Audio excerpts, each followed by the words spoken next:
Prueba de audio, ok.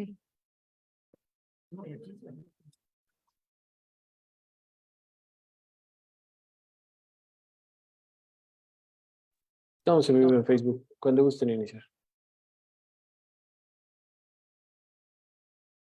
Ya estamos en vivo, pueden iniciar.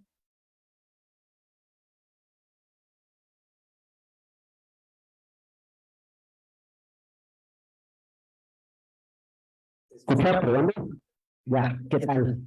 ¿Cómo están? Buenos días, tengan todas y todos ustedes. Les damos la más cordial bienvenida a la mesa redonda de reflexiones desde la diplomacia europea al mundo de la invasión a Ucrania. Pues, no sabemos decir que se trata de un evento muy importante. De hecho, a veces están escuchando constantemente las noticias que es el tema de trascendencia global, que es hashtag el Twitter, es un trending topic, ¿no? Y por eso es que se ha optado por organizar esta mesa de muy alto nivel, si me lo permiten decir. Y en ese sentido, este evento se realizó en la acción con varias entidades y quisiera expresar en primer lugar nuestro agradecimiento y reconocimiento a la delegación de la Unión Europea en México en la próxima de su embajador, el excelentísimo señor Gosling, así como a su excelente equipo que aquí nos acompaña,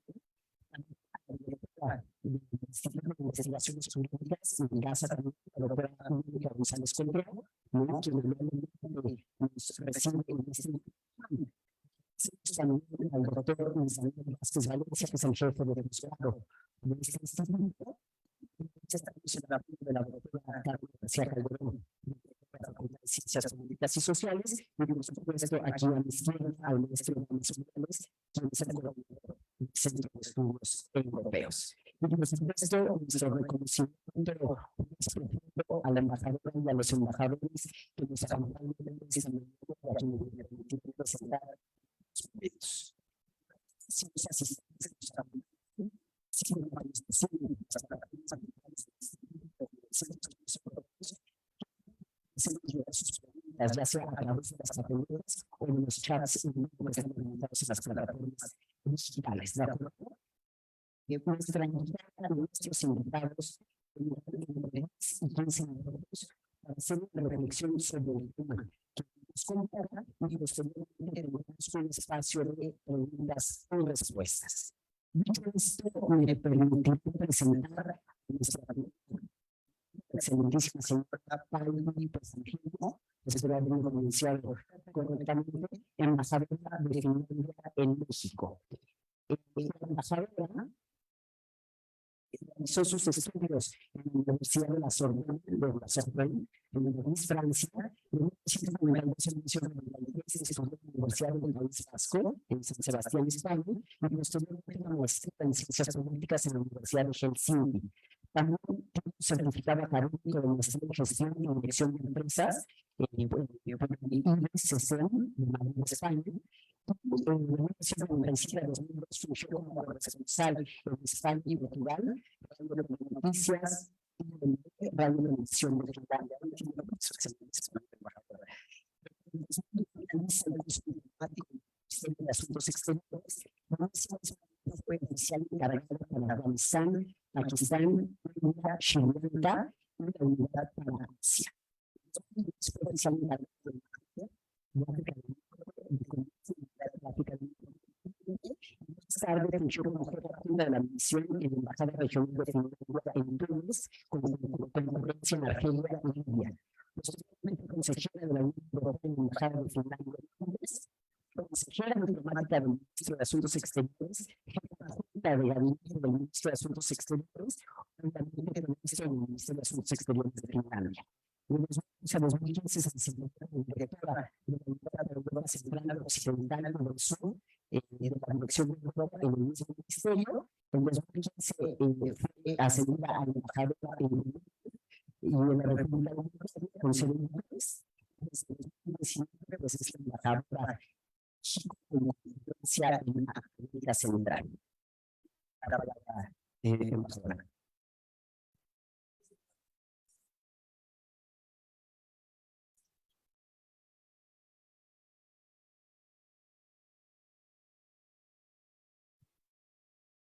Ya está, sí. Ya, Si gusta acercarse un poquito. sí.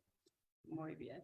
Pues muy buenos días a todas y todos y muchas gracias por la presentación, muchas gracias por la invitación. Este tipo de espacios, la posibilidad de conversar e intercambiar estas fechas son imprescindibles, son muy importantes. Entonces es un gran gusto para mí poder estar con ustedes, con mis colegas esta mañana.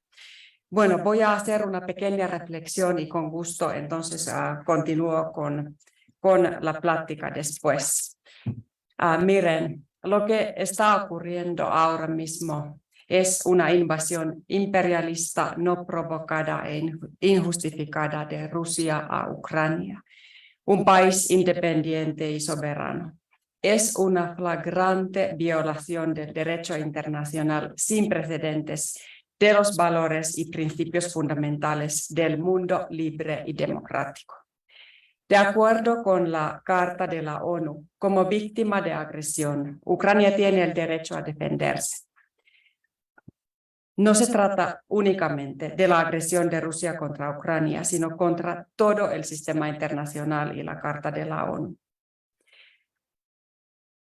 Finlandia apoya la defensa propia de los ucranianos y estará a su lado hasta que sea necesario.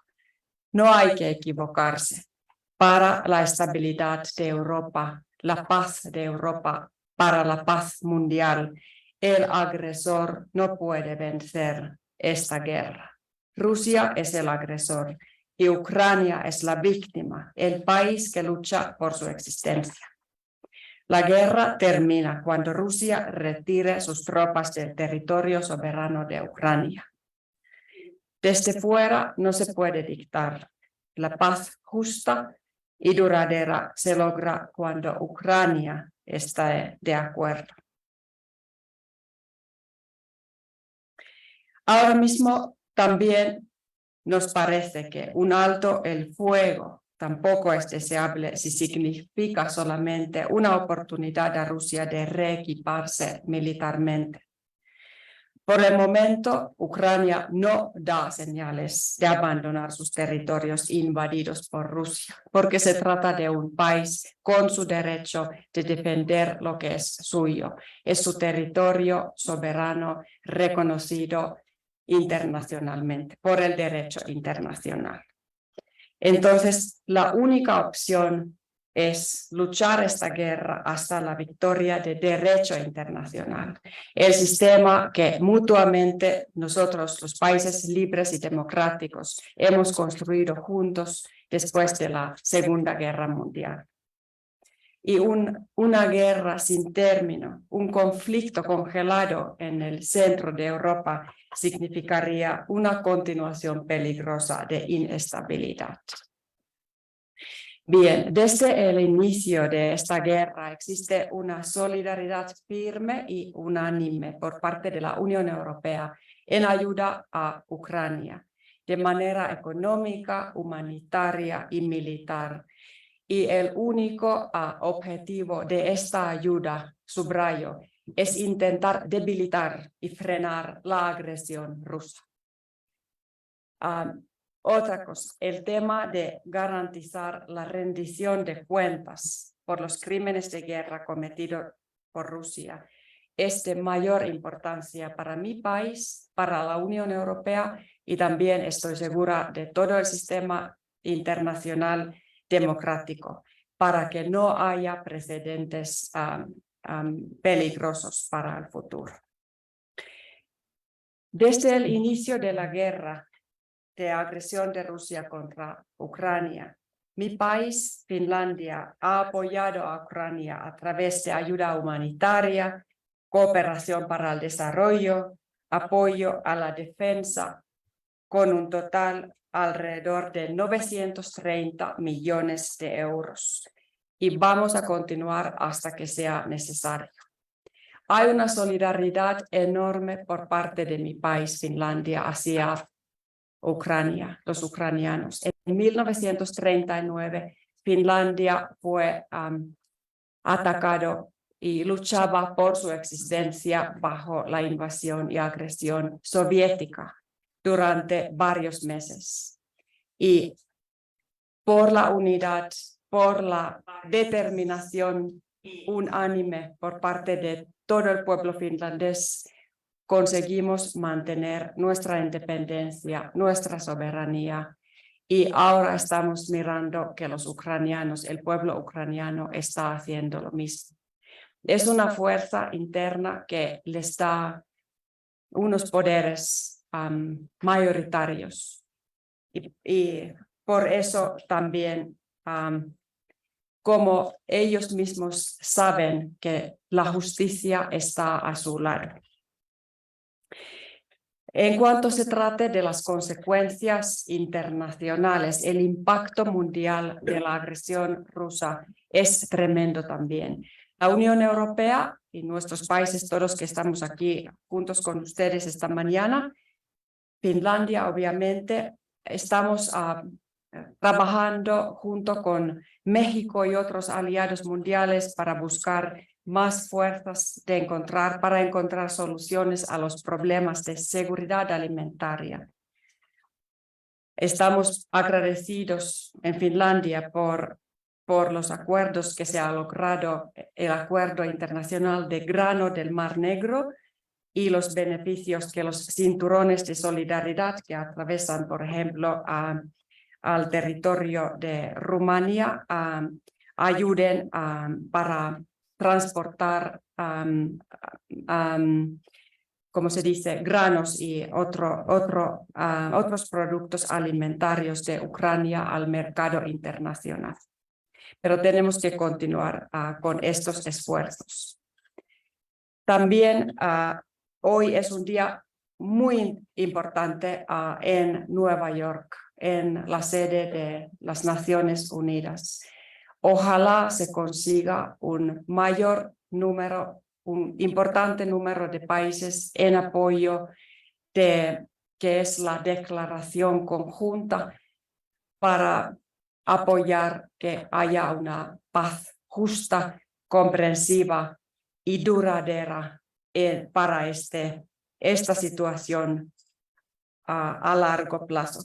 Tengo mucho a compartir con ustedes, pero sé que lo harán también mis colegas europeos. Y con gusto continúo después de sus presentaciones con mis comentarios a sus preguntas. Muchísimas gracias por este espacio.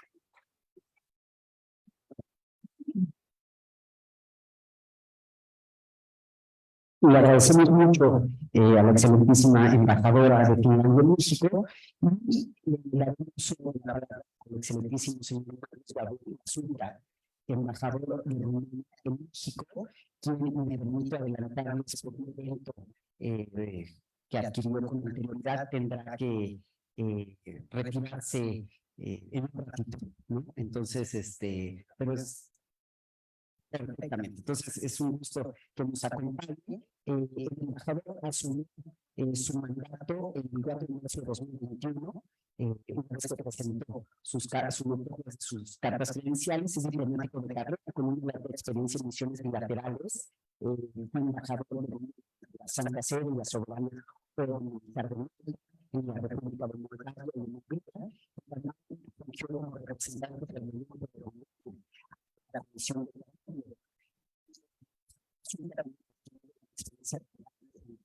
unilateral.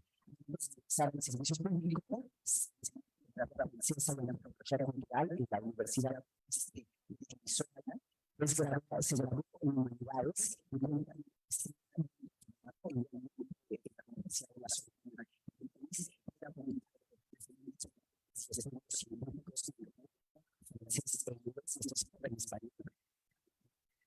Dicho esto, señor embajador, tiene uso de la palabra. Muchísimas gracias. ¿Me escuchan? Sí, muchísimas gracias. Antes de todo, quisiera empezar mi breve introducción al inicio de este evento.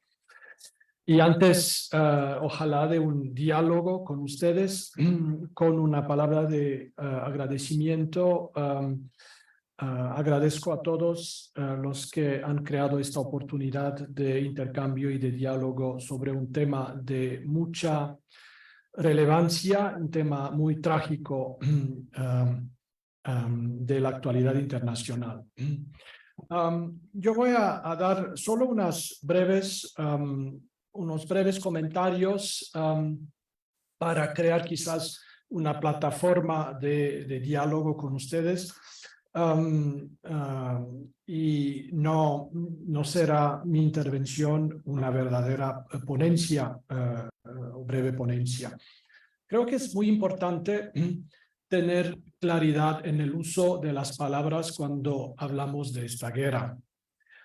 Porque estamos en un medio saturado de comunicación y creo que la claridad es muy útil. Se ha hablado al inicio de la guerra de una intervención militar. Creo que estamos todos de acuerdo que se trata de una guerra en el sentido más trágico y más clásico de la palabra. Se habló también y se está hablando de la autodefensa de Rusia contra Ucrania, contra el occidente. Creo que es claro para todos cuál es el país que invadió Ucrania, cuál es el agresor, cuál es la víctima. Creo que un punto de partida para nuestra discusión debe ser esta claridad en el uso de los términos, de los conceptos, cuando se define el tema y la situación. Mi segundo punto de reflexión es un comentario sobre Rusia, el país agresor. Rusia es un gran país. Es un país con un peso internacional y con responsabilidades internacionales muy relevantes.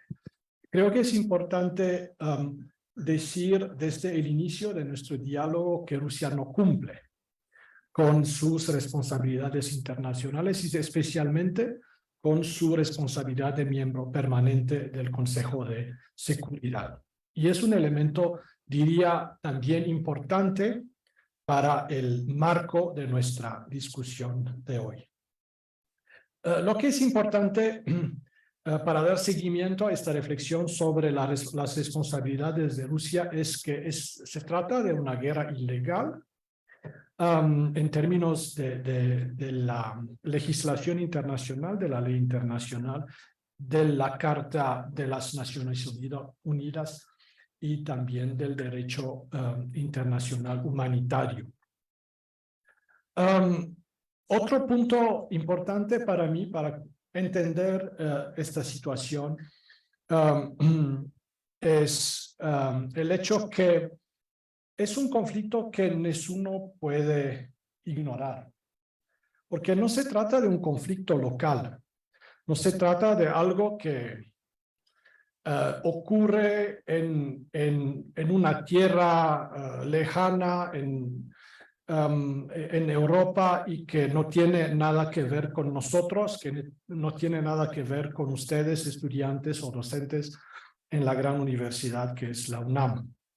Porque por sus consecuencias es ya una guerra de tamaño al menos regional, sino de tamaño global, porque tiene un impacto en la dinámica de la energía global, tiene una relación con el aumento de la incertidumbre en los mercados de productos alimentarios, por ejemplo, de los fertilizantes también.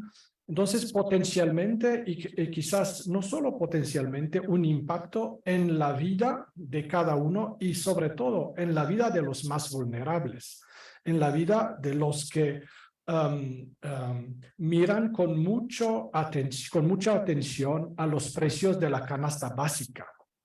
Hay una relación, según yo, directa entre la guerra en Ucrania y el precio de la tortilla, que es algo muy importante en México.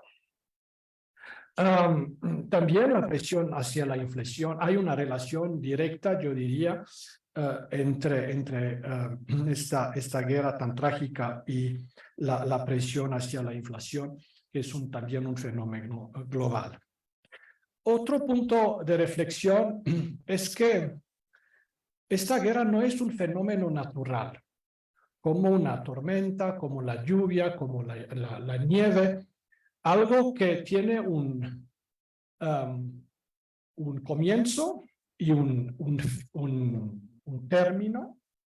Es algo que depende enteramente de la voluntad de los políticos, de la voluntad de los hombres. Entonces, es importante entender esta guerra como un fenómeno político en la dinámica del cual la voluntad de los hombres es importante. Otro punto de reflexión importante, según yo, es que esta guerra nos interesa a todos y debería interesarnos a todos. No es un tema de preocupación y de interés solo para diplomáticos, para expertos, para gente que recibe un sueldo para ocuparse de este tipo de tema. Una vez más, por sus consecuencias, es algo que nos interesa a todos, que impacta directamente nuestras vidas. Por eso es tan importante hablar sobre esta guerra, hablar en los ámbitos más amplios, hablar entre nosotros, pero hablar también entre ustedes sobre esta guerra y sobre las consecuencias de esta guerra. Por eso es tan importante la opinión pública. Una vez más, la guerra depende completamente de la voluntad de los políticos, que a su turno depende de la opinión pública. Por eso crear una presión hacia la paz, hacia una solución justa de esta guerra, es tan importante, y por eso ustedes tienen un papel tan importante en una solución, en encontrar una solución a esta tan trágica situación. Y mi reflexión final será sobre la posición de México.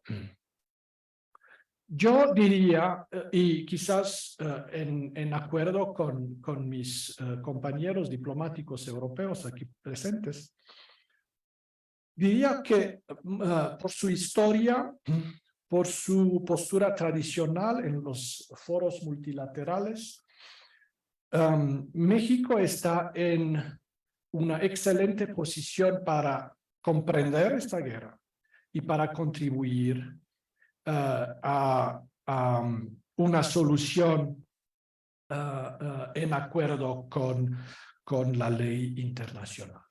Muchas gracias.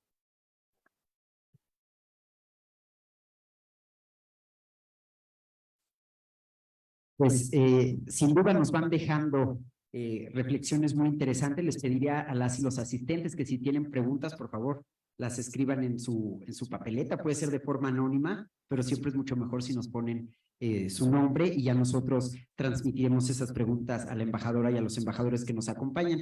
Y justamente es muy interesante con lo que inicia el señor embajador de el uso del lenguaje, ¿no? Yo siempre he sido partidario de buscar los términos más correctos para referirnos a ciertas acciones en el sistema internacional, y en este caso concreto yo me decanto por el término agresión, ¿no? Yo soy partidario de usar el término agresión porque así está tipificado en el derecho internacional público, ¿no? En resoluciones de la ONU, pero sobre todo en el Estatuto de la Corte Penal Internacional, donde reconoce el crimen de agresión como uno de los crímenes de lesa humanidad más importantes y que eventualmente podrían ser juzgados. Entonces yo creo que usar este término en un futuro pues también tendrá consecuencias para aquellos que han perpetuado este acto, ¿no? tan complejo, ¿no? Y tan bajo, si se podría decir. Pues agradezco las palabras del embajador y me permitiría darle el uso de la voz al excelentísimo señor Wolfgang Bock, embajador de Alemania en México, quien es licenciado en Derecho y realizó un semestre de estudios en la Escuela Superior de Ciencias Administrativas en Espira. En 1988 ingresa al servicio exterior de su país, donde funge como jefe de misión adjunto en la embajada en Katmandú, en Nepal. En 1994 estuvo en el Ministerio Federal de Relaciones Exteriores, concretamente en la División de Personal de la Carrera Diplomática, y en 1997 fue consejero de política en la Embajada de la Israel. En 2000 fue jefe adjunto de la División de Personal de la Carrera Diplomática en el Ministerio Federal de Relaciones Exteriores de Berlín, y 3 años más tarde fue jefe de misión adjunto en la Embajada en Pretoria, Sudáfrica. También fue jefe de la División de Asuntos Generales de Personal en el mismo ministerio, hasta que comenzó su cargo como delegado para el presupuesto en dicha instancia pública, donde también se desempeñó como director de infraestructura. Ha sido cargo de embajador de la República Federal de la Iglesia, de servicios consulares en el ministerio local, de 2018 a 2022 embajador de la República Federal de la Iglesia en España y en nuestro país. Muchas gracias por su presencia y tiene uso de la voz, señor embajador. Muchas gracias, José. Y yo añadiría en mis reflexiones un poco desde la perspectiva alemana, porque mucho que se ha dicho, ya se ha dicho, por supuesto, compartimos. Y por eso no voy a repetir.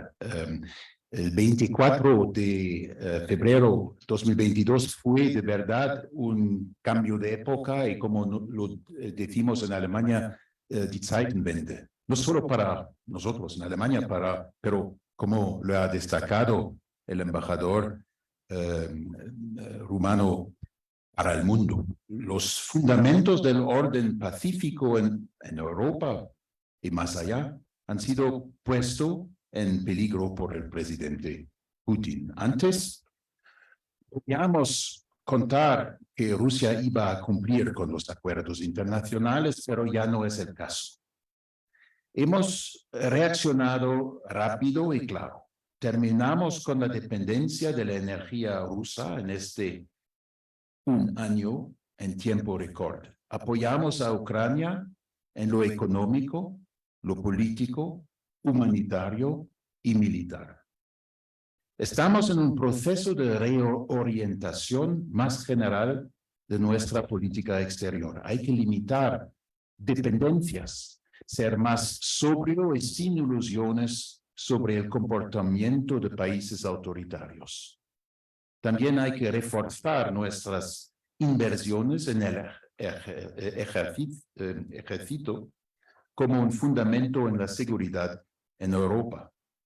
La decisión de entregar armas en una zona de conflicto rompió un principio de nuestra política exterior, pero es necesario para apoyar a Ucrania en su legítima defensa de su territorio, como lo dice muy claramente el artículo 51 de la Carta de Naciones Unidas. Ucrania también defiende a la seguridad en Europa. El año pasado ya se entregaron tanques y sistemas de defensa aérea. La decisión más reciente de entregar tanques de combate Leopard 2 fue solamente una consecuencia de la situación actual en el terreno. Estamos ante una probable ofensiva de Rusia y fue necesario reaccionar.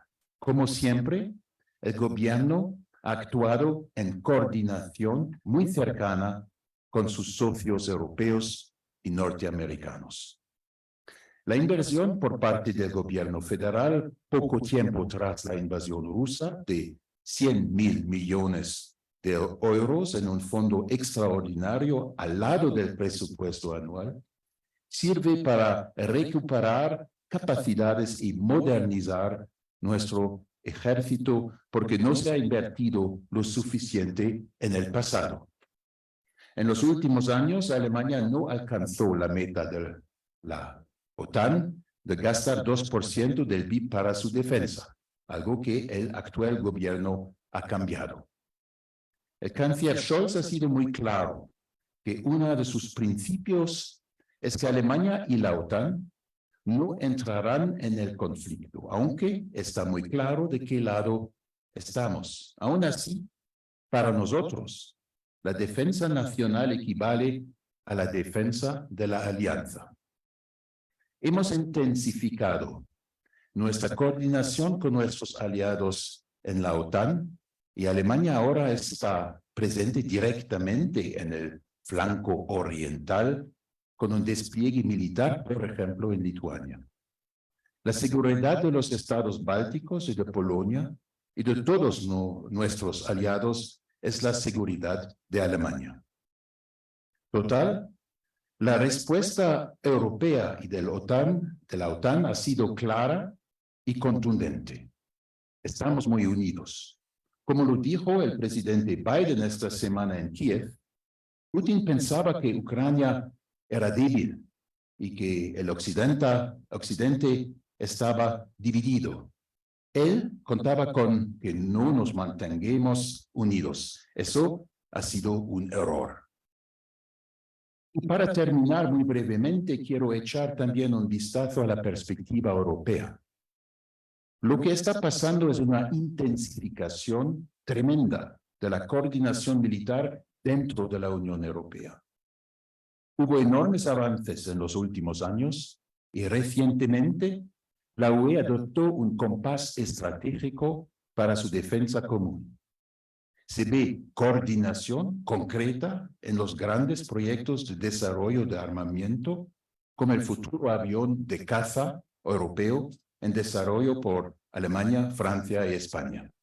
Entonces, habrá todavía varios ejércitos nacionales, pero muy bien coordinados y equipados para que puedan operar conjuntamente. Lo dejaré aquí en este momento y espero poder platicar un poco con ustedes. Muchas gracias.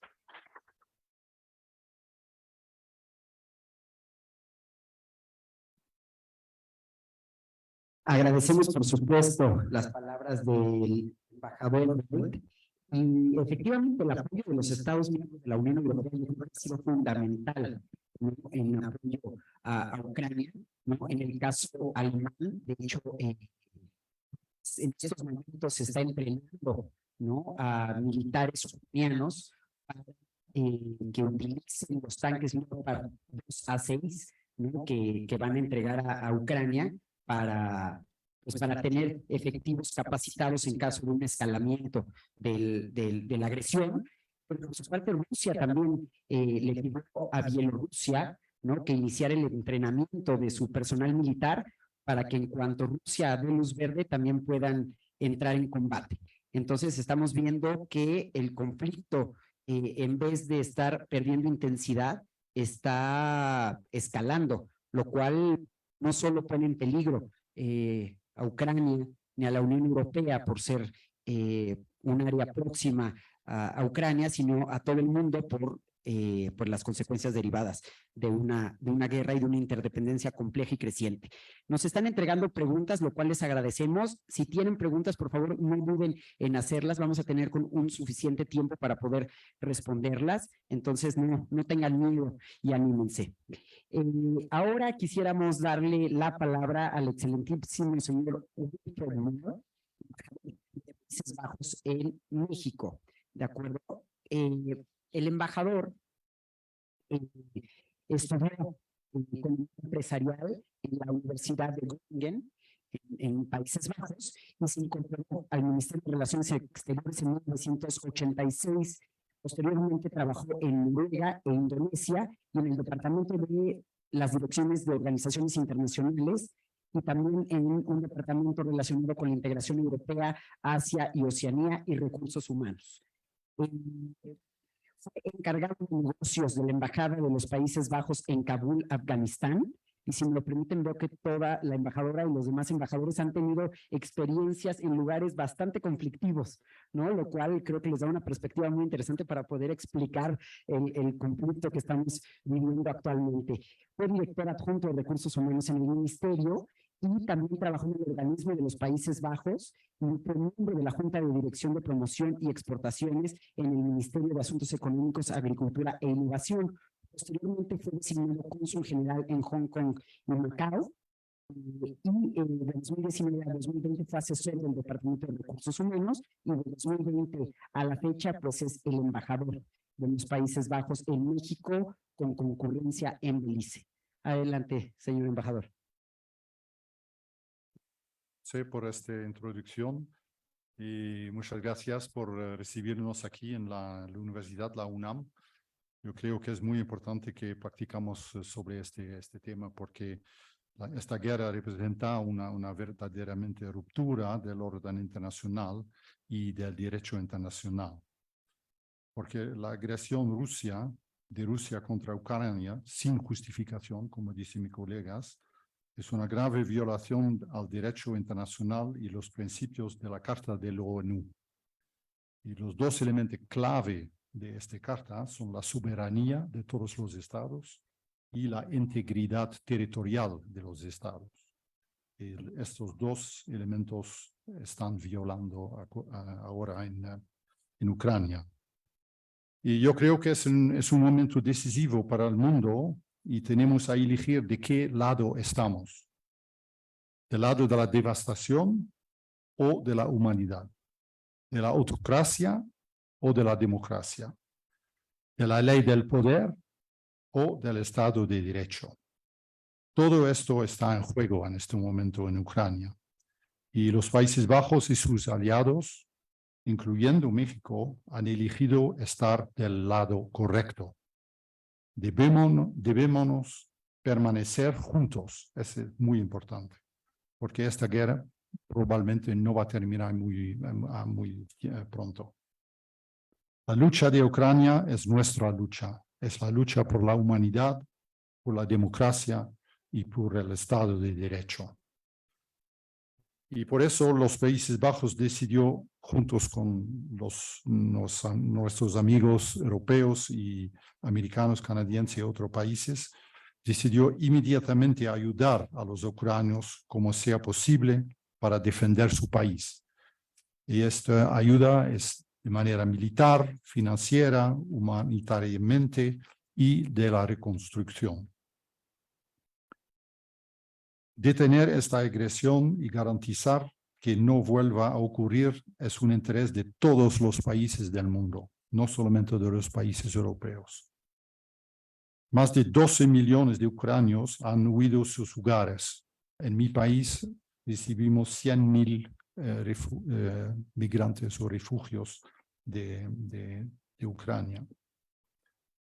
La lucha contra la impunidad es una prioridad también por los Países Bajos y los países europeos. Estamos comprometidos con varias iniciativas de rendición de cuentas. Los culpables de los crímenes de guerra deben ser juzgados. Es imposible que la impunidad no es una opción en este caso. Como le dice, esta guerra es una amenaza para todos los países, porque lo que está en juego es su independencia y la soberanía para tomar decisiones. La Unión Europea apoya los esfuerzos de Ucrania y internacionales para garantizar la rendición de cuentas y por violaciones del derecho internacional y los crímenes de guerra. La Unión Europea está también trabajando para lograr la mayor condena internacional posible y el aislamiento de Rusia por parte de la comunidad internacional. Debemos poner presión sobre Rusia de parar esta guerra. Y la unidad de la Unión Europea y sus aliados y sus Estados miembros permanecen unidos para apoyar a Ucrania diplomáticamente y en el escenario internacional.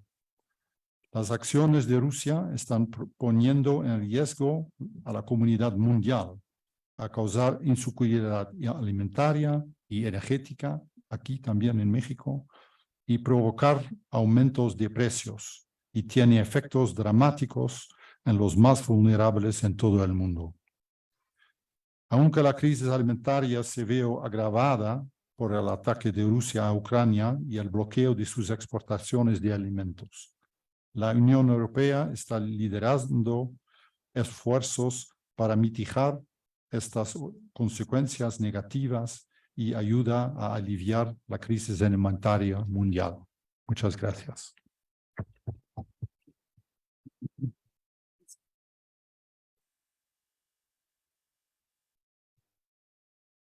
Bueno, pues agradecemos la intervención del embajador de los Países Bajos aquí en México. Les comento que tenemos ya bastantes preguntas y yo nada más quisiera pues hacer énfasis en el papel tan digno que ha hecho la Unión Europea y sus Estados miembros, no solo con el tema de las sanciones impuestas a Rusia y a sus altos funcionarios y funcionarias, sino también de asistencia humanitaria a Ucrania. La Unión Europea ha dado más de 37,000 millones de euros para apoyar la resiliencia económica, política y social de Ucrania y más de 700 millones de euros para ayudar a las personas que huyen, digamos, del territorio ucraniano por miedo a perder su vida, ¿no? Y de hecho la Unión Europea activó una directiva, ¿no? Que estaba ahí latente y por primera vez se activa, pues precisamente para darle la bienvenida a las ucranianas y ucranianos que salen del territorio y de alguna forma incorporarlos a su sociedad,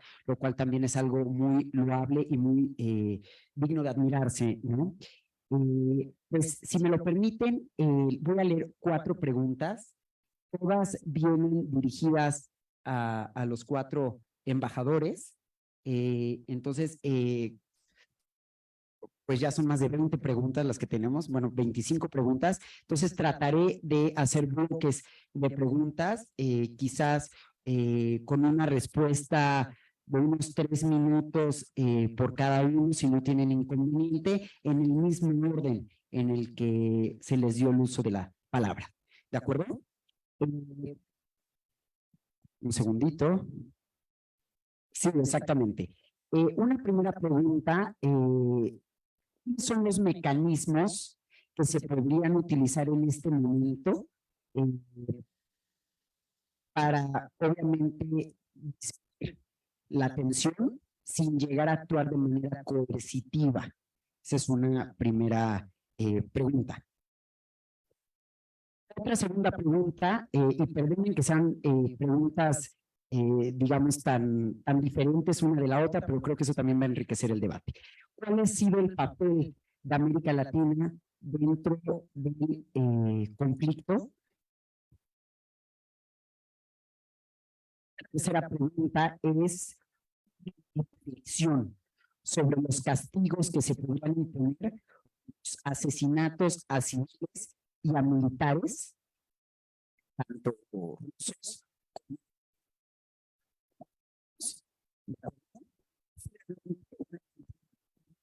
que quizá puede ser más controversial, sobre la propuesta del presidente Andrés Manuel López Obrador en este conflicto que en su momento se presentó ante la Organización de las Naciones Unidas, buscando la intervención del Papa Francisco, del primer ministro de la India y, por supuesto, del secretario general de las Naciones Unidas. Señora embajadora, si nos hace el honor.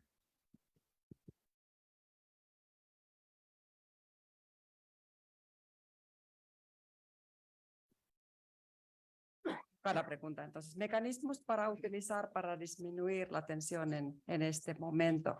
Obviamente, a lo largo de todo el año se ha usado mucho la plataforma universal que tenemos, que es la ONU, la Asamblea General, la votación y las declaraciones en la ONU. Y obviamente en cada una se ha conseguido una plataforma que ha demandado el cese de las hostilidades, el cese de la agresión, de un país contra un país independiente y soberano. Y obviamente es la plataforma que tenemos que apoyar e intentar mantener como activa, pero también con credibilidad. Y ahora, como se ha reflejado aquí por parte de mis colegas, ya que hay una incertidumbre de la credibilidad del Consejo de Seguridad de la ONU, porque su miembro permanente ha atacado contra todos los principios de la Carta de la ONU, contra un otro país soberano, contra todos los principios. Pero la unidad tenemos que reforzarla aún más a partir de este día. Papel de América Latina dentro del conflicto. Bueno, una mayoría de los países de América Latina ha apoyado estas declaraciones. No voy más en el detalle en eso. Ojalá que haya un número menor, nulo de los países que estén usando su voto tan precioso en apoyo del agresor. Es lo que opinamos nosotros. Reflexión, cómo podría castigar a los... obviamente hemos hecho referencia al principio, que es rendir las cuentas. Tenemos que recordar, como hemos ya subrayado, que se ha cometido crímenes de guerra, crímenes contra el derecho internacional humanitario, derecho internacional a lo largo de todo este año. Las guerras también tienen sus reglas. Entonces, esto es algo que la Unión Europea en su totalidad, nosotros países individualmente estamos mucho apoyando a que se logre un tribunal que pueda estudiar estos casos, ataques contra civiles e inocentes, sobre todo. Propuesta del presidente AMLO. Yo he respondido a esta pregunta en anteriores ocasiones también. Todas las propuestas, obviamente, siempre bienvenidas, pero siempre tenemos que tener en cuenta quiénes son los actores, quiénes son los partidos de esta situación. Es Ucrania y su agresor, Rusia. Ucrania tiene que estar de acuerdo de los elementos para poder sentarse en la mesa para negociar. Y obviamente todo lo que se ha compartido aquí ahora a lo largo de estas presentaciones nuestras, estamos en apoyo para lograr una situación a que la víctima pueda sentarse en la mesa para mirar sus elementos, para lograr una paz justa, comprensiva y duradera. Y no se puede dejar una posibilidad de que el agresor venza esta guerra, esta agresión. Muchas gracias.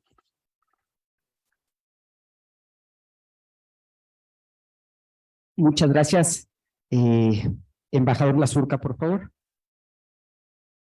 Sí, claramente estoy de acuerdo con todo lo dicho anteriormente por mi colega, la embajadora de Finlandia, entonces no voy a repetir sus respuestas muy claras y muy útiles. Solo unas pequeñas reflexiones adicionales. Hay un libro muy clásico sobre la guerra, el libro de un participante en las guerras napoleónicas, von Clausewitz. Una de las conclusiones, digamos, o elementos conceptuales importantes de este libro es que la guerra es, por su esencia, por definición, un fenómeno impredictible.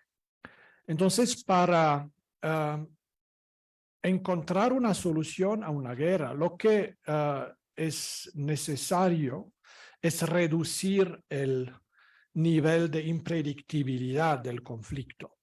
Entonces, en cuanto a los mecanismos, a la primera pregunta, me parece muy útil empezar con una tregua justamente para reducir este elemento de impredictibilidad de una guerra como la de Rusia contra Ucrania.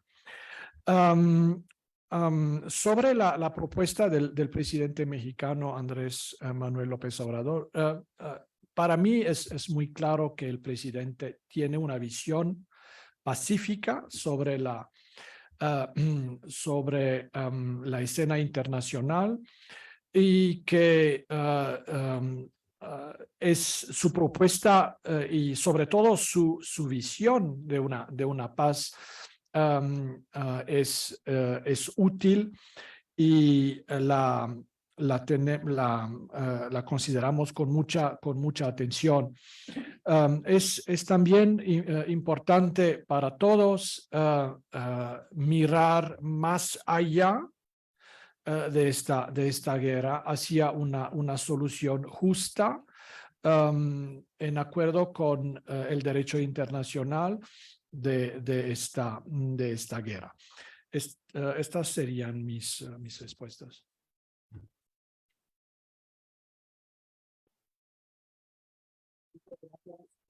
Señor embajador,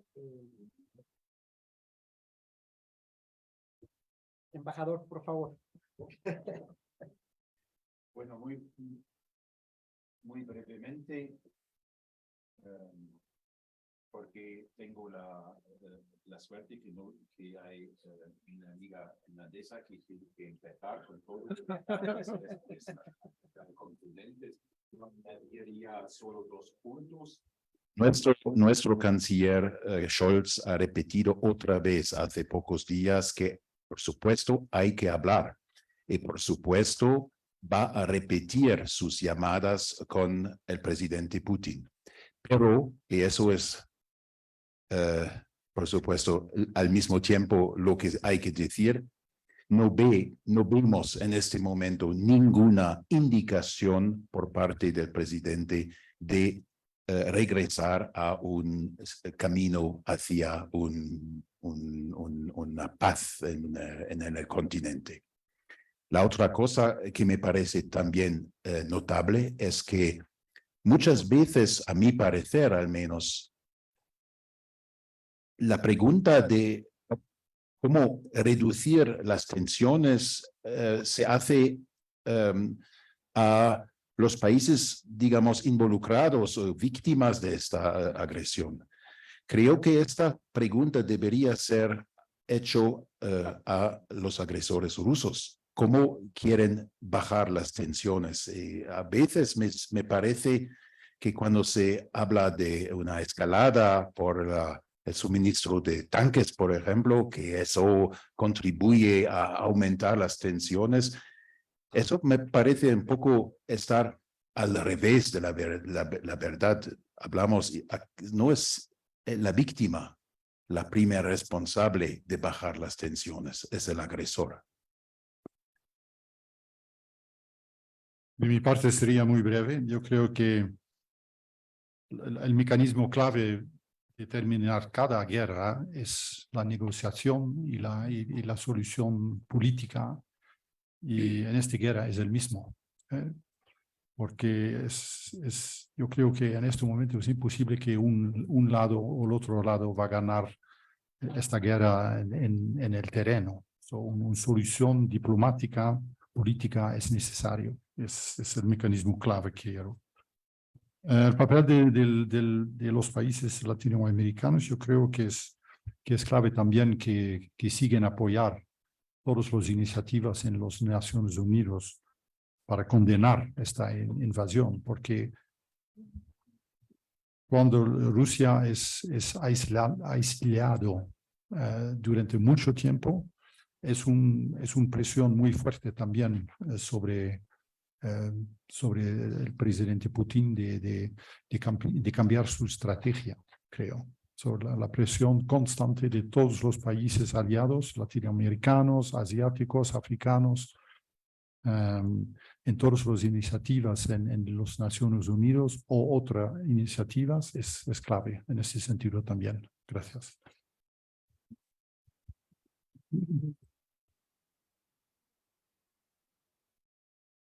Pues, ay, yo insisto, como, listo. ¿Me dan audio? Listo, ya. Muchísimas gracias.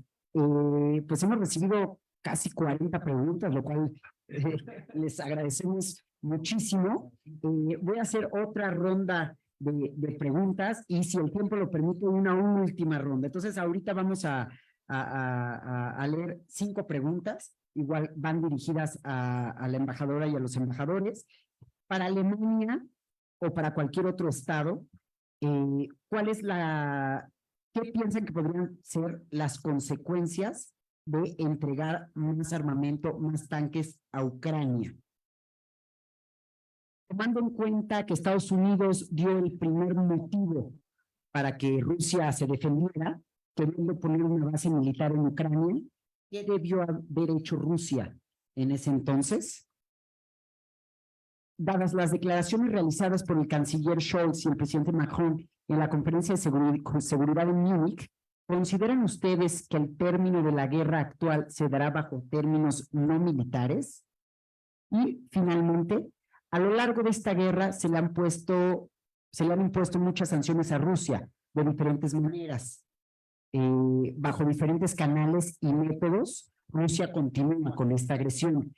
¿Qué sanciones ustedes consideran que serían las más adecuadas, sobre todo si estas sanciones tienen que ser aún más severas para propiciar un cese al fuego y eventualmente el fin del conflicto?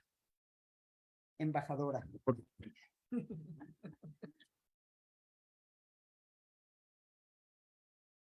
Habrá un acuerdo entre ustedes que sea yo siempre en comenzar. Vamos a ver. Bien, ¿qué serían entonces las consecuencias? ¿Qué son las consecuencias desde el punto de partida de mi país de la entrega de armamento a Ucrania?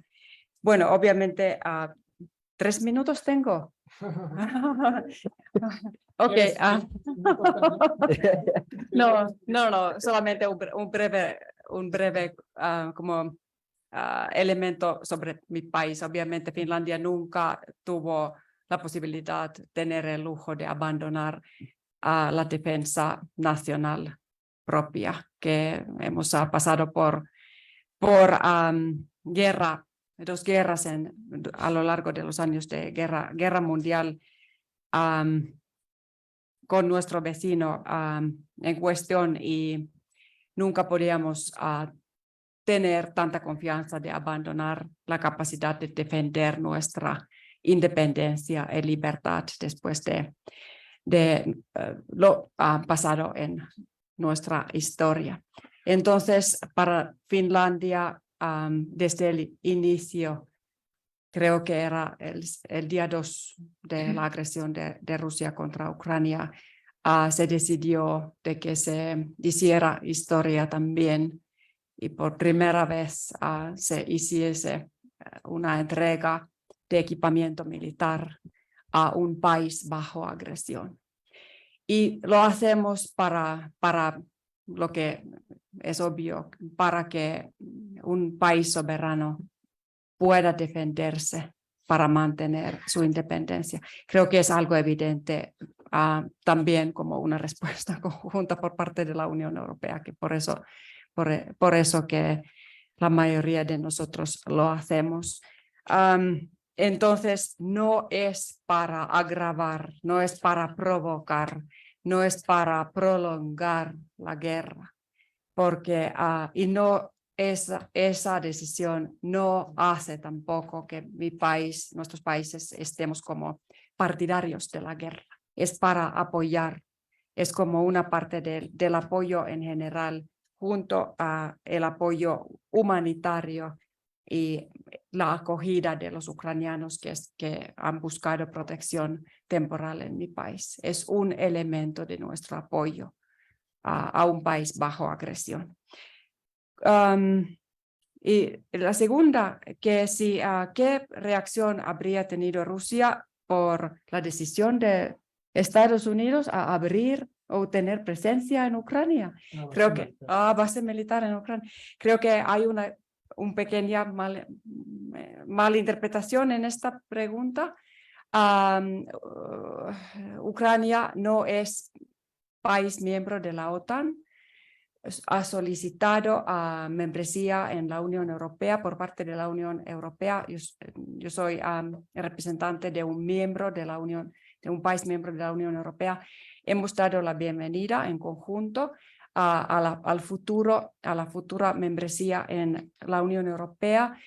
Mi país es en búsqueda de tener membresía en la Alianza de Defensa OTAN, pero todavía no somos, pero sé que Ucrania todavía tampoco está y no habría podido tener como un base militar americano en su terreno.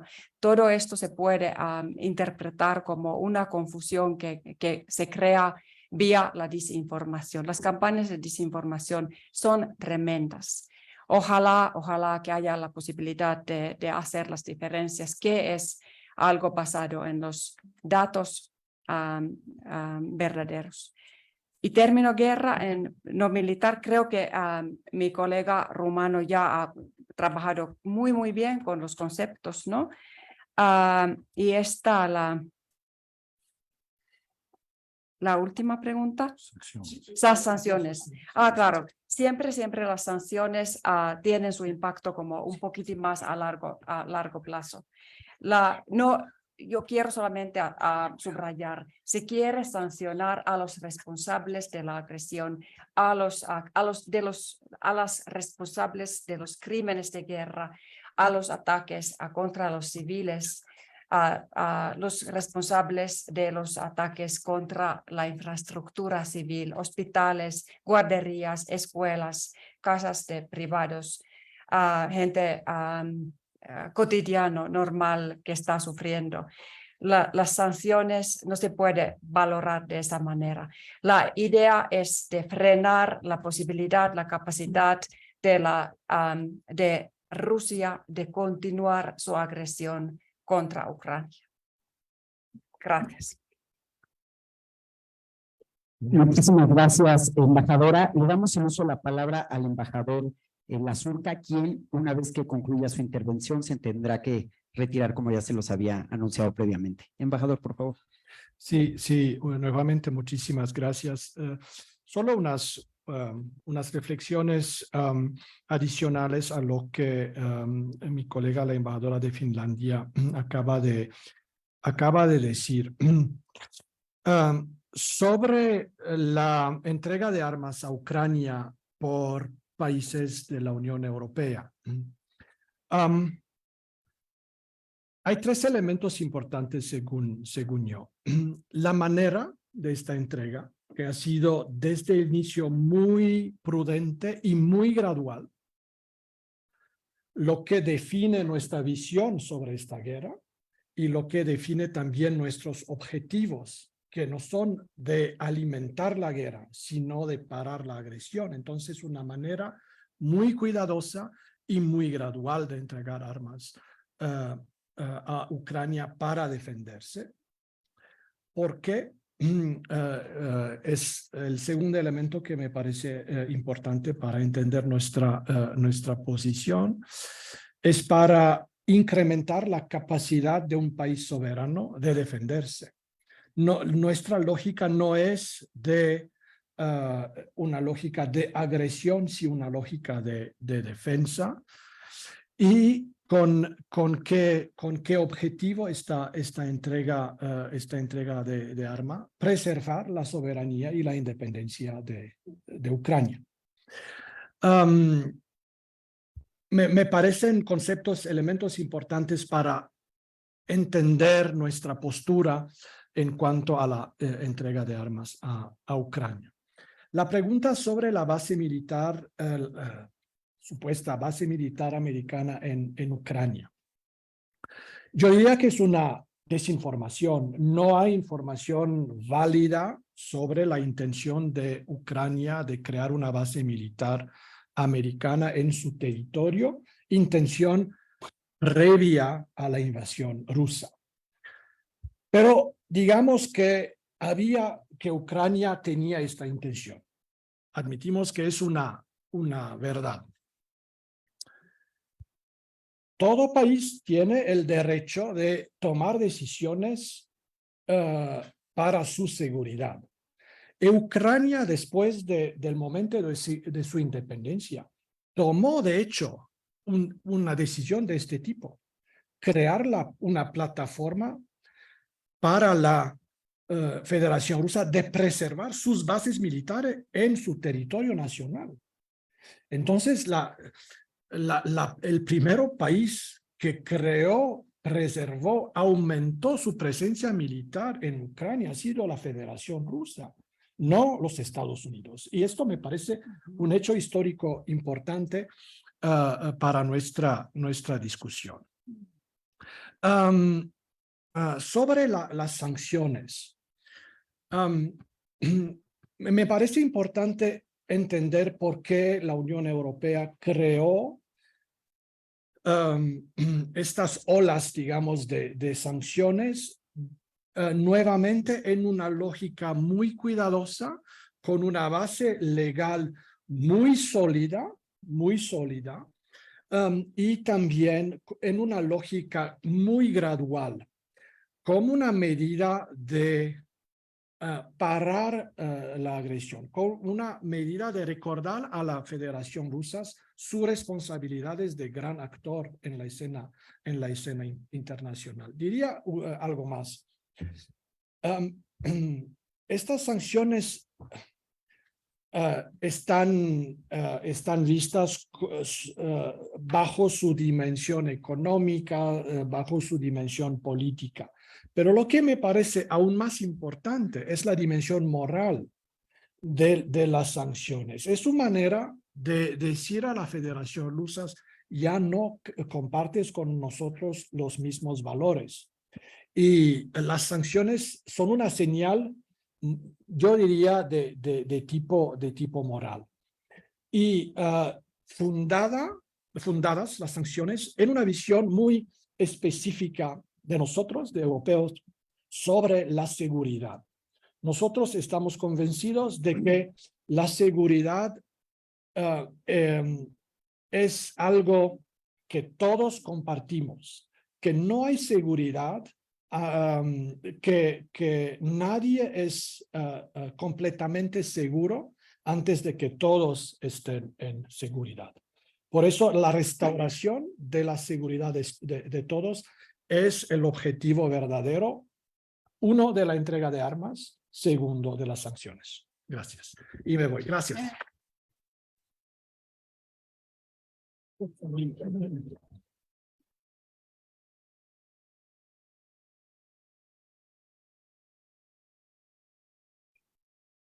Le agradecemos mucho las respuestas al embajador Lazurka. Le deseamos éxito en su evento y le damos la palabra al embajador Dold.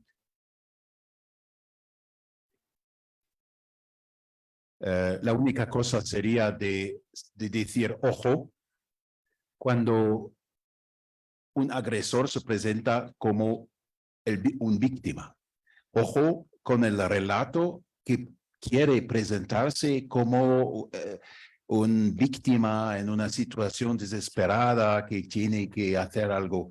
No, la gente inteligente puede medir precisamente en este conflicto dónde está la víctima y dónde está el agresor. Gracias. Yo creo enfocar lo que ha dicho mi colega rumano sobre la consecuencia de los armas. Fue gradual, es muy importante de enfocar y cada país tiene un derecho de defenderse, es un otro elemento que es muy clave, creo. Y lo que es importante también es enfocar que todos los armas que los países occidentales donan a Ucrania son armas defensoras, no son armas de ataque, son armas por defenderse. Y las sanciones, sí es verdad, las sanciones tienen efectos a un lado un poquito más largo, Pero cuando usted mira las estadísticas de comercio entre los países del occidente y Rusia, bajan muy rápido en este momento. El comercio, por mi país en un año, el comercio entre Rusia y Países Bajos baja de 45%. Es mucho. Otras medidas de sanciones, yo creo que hay muchas otras medidas. Por el momento las sanciones son dirigidas a los dirigentes, la gente en poder en Rusia, no a la población rusa, porque no estamos en contra de la población rusa. La población rusa es víctima también de las decisiones de sus líderes. Las sanciones son muy dirigidas en los líderes que son en poder en Rusia. Gracias. Agradecemos las palabras tanto del embajador Bolt como del embajador Moore. Tenemos la suerte del tiempo. Vamos a hacer una última ronda de 3 preguntas. Son un poco más provocativas. Una vez que concluyamos, ¿gustan que cambiemos el orden? Quizás, ¿no? Ok, entonces empezamos de derecha a izquierda, si están de acuerdo. Sí. Y una vez que concluyamos las preguntas, le daría el uso de la voz al maestro Dámaso y pues cerraríamos el evento, ¿de acuerdo? La primera pregunta es, ¿están de acuerdo en colocar a Rusia sobre atacante de Ucrania en el víctima? ¿Colocar a Estados Unidos? Sobre advertencia no hay engaño. Si Rusia ha sido inaccesible, ¿cómo se está manejando la interacción con estados que de alguna forma han continuado o incluso han usado sus relaciones con Rusia, incluyendo un aislamiento, como ha sido Sudáfrica recientemente, como ha sido China o incluso la UE? Si consideran que los organismos internacionales, y yo incluiría aquí a la Unión Europea, que no es un organismo internacional, sino un régimen de integración regional, pero vamos a entender esta pregunta, si estos han sido de utilidad en el contexto de la guerra. Adelante, embajador Bolt.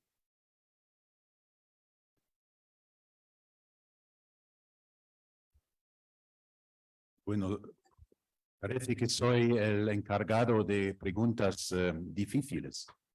En primer lugar, el papel de los Estados Unidos, por supuesto, como uno de los pilares de la OTAN, de la seguridad transatlántica, los Estados Unidos, como nosotros los europeos y otros países también, están apoyando a Ucrania con las medidas que Ucrania necesita para defenderse. En ese sentido, este papel está, a mi parecer, muy claro. Hay países, como lo hemos visto durante la votación en la Asamblea General, que tienen dudas de acercarse a lo que quieren llamar Occidente. Y hubo en la última votación en la Asamblea General 148 países, que creo, en favor de una clara condenación de la violación de derecho internacional.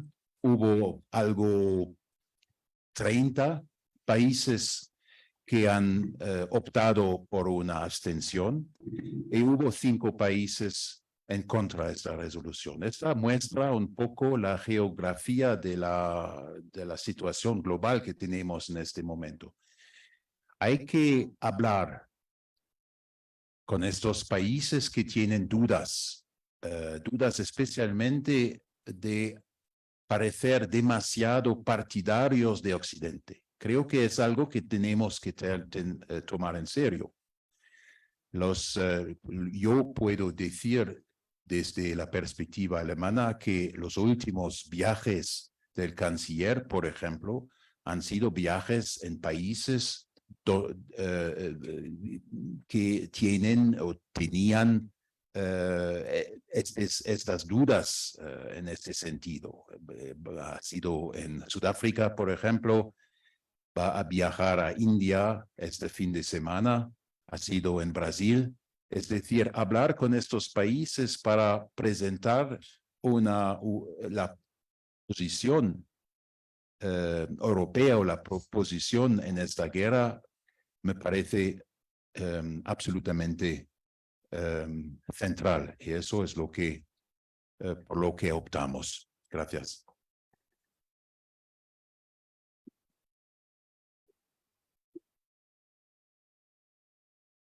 Gracias. Ya, sobre la primera pregunta, yo creo que el Estados Unidos, que es también fundador de la Carta de Naciones Unidas, y en ese sentido, la soberanía y la integridad territorial por los Estados Unidos es fundamental. Y cuando un país rompe o viola estos principios, los Estados Unidos elijo el lado correcto. Y en ese sentido yo creo que es buena que los Estados Unidos y también la Unión Europea están al lado de Ucrania y ayuda a Ucrania de defenderse.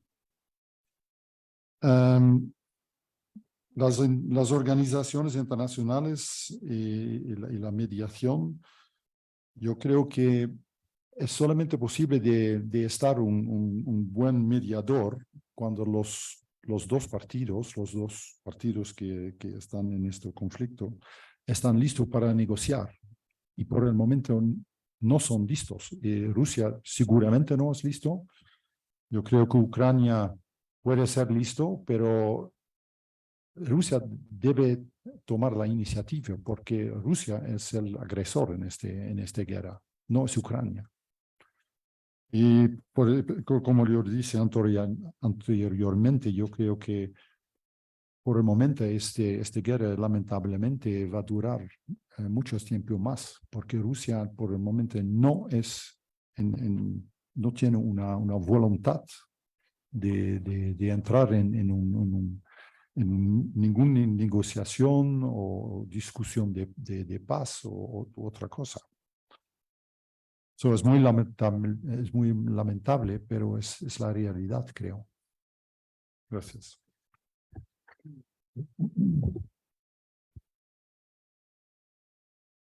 Bueno, muchas gracias. No tengo mucho a añadir lo que sea ya dicho. Es un lugar privilegiado ser la última hora, pero obviamente Estados Unidos, su papel obviamente ha sido de apoyar los principios y valores de la Carta de ONU en apoyar a un país bajo una agresión que está luchando sobre su existencia dentro de las fronteras internacionalmente reconocidas. Es algo que tenemos que entender.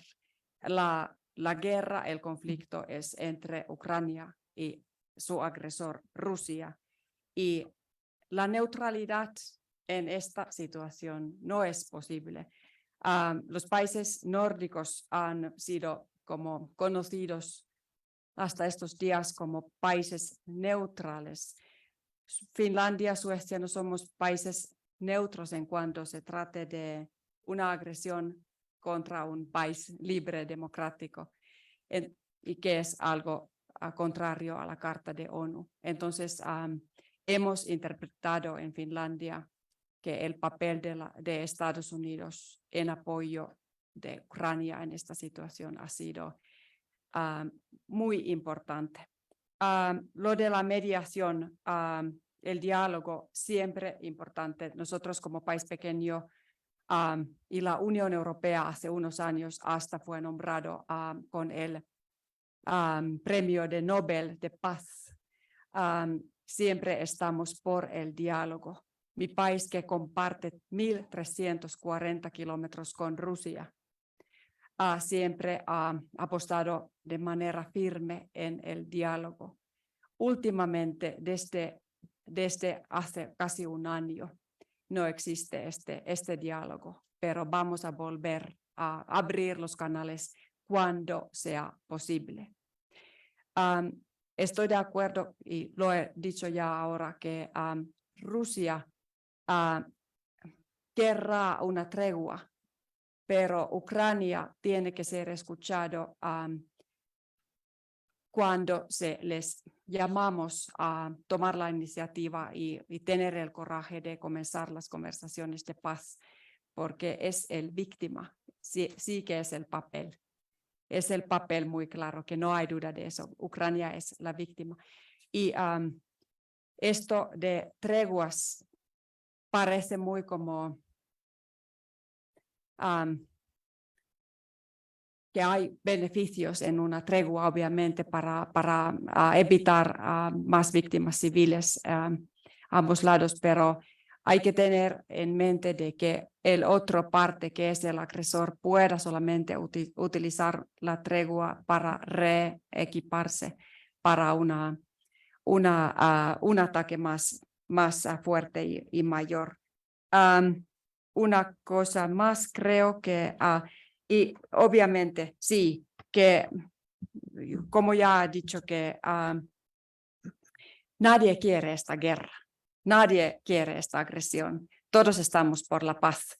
Todos como México somos países pacifistas, pero tenemos que valorar y tenemos que trabajar para que haya justicia en el futuro también y que los ucranianos que están bajo el ataque no estén como en una situación que les forcemos a aceptar algo que no pueden aceptar, porque quieren vivir en paz y libertad en adelante también. Muchas gracias.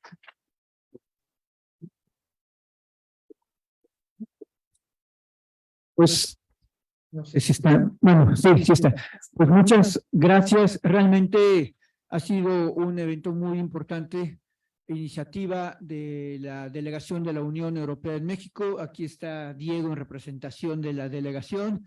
Ahí, por supuesto, también la presencia de los embajadores que tuvieron esta amabilidad y disposición. Luego no siempre es fácil traer un embajador al Instituto de Investigaciones Jurídicas por este hermoso sitio. Es un lugar muy importante y referente. Y bueno, chicos, solamente comentarles que el evento y la situación tan penosa que está sucediendo en Ucrania, mañana se cumple un año de la invasión, es algo que ustedes tienen que estar estudiando. Nos da lecciones desde la geopolítica, desde la geoeconomía, por supuesto desde lo social, desde lo diplomático. Ahí tiene tantas lecturas, tantas variantes, desde lo humanitario, el derecho, en fin. Es algo que ustedes tienen que estar siguiendo como sociólogos, politólogos, internacionalistas, futuros diplomáticos, por supuesto, y es algo que como ahora en este evento, que tienen que tener esta atención y esta visión crítica. Ya vemos que sí tienen crítica por sus preguntas, y solo le pediría a los embajadores, si me permiten, que se pudieran poner aquí viendo hacia allá para tomar unas fotos con ustedes y el fondo de los chicos. Muchas gracias. Bueno, pues con este bloque de preguntas y también con la intervención del maestro Damaso, damos por concluida esta actividad, no sin antes agradecerles a los participantes, a la embajadora, a los embajadores por compartir sus puntos de vista. Muchas gracias. Recuerden que esta es su casa, la máxima Casa de Estudios de México. Agradecemos la participación tan entusiasta de todas y todos ustedes, y si me lo permiten, agradecer profundamente la invitación para moderar este evento. Ha sido para mí un gusto, un honor, y pues les pedimos que se mantengan en sus lugares, y muchas gracias nuevamente. Gracias.